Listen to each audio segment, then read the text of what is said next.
No matter how rich you become, no matter where you live around the world, no matter how educated you are, if you don't know how to knack properly, you have made a terrible mistake in life. Even if you drive a big car or you have big bowler, if you don't know how to knack, over time, you realize that is a problem. If you want to learn how to knack, stop taking all this tea in the name of I like tea, I like tea. All these ones, they damage your body. Not be all of them good for you. Instead of taking that one, you see waiting there inside here. Now I want make as tea. So see this thing what I want put. As you see, I'm so look am.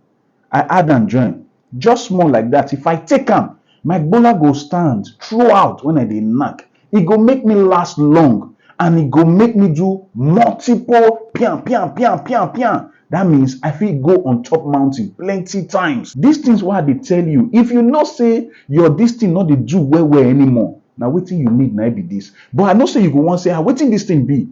Click the link where dey my bio or the link where dey this video. May you see my recipe book for knacking. That recipe book for knacking, I go give you food where you go chop, where go make you the knack like pro, make you the knack well. And if you be woman, you fit still drink this thing. You fit still use that recipe. Take make plenty water come up for pickles. Me, I want make my tea now. Make I drink am. Now fire on the mountain be that. Follow me for more right now.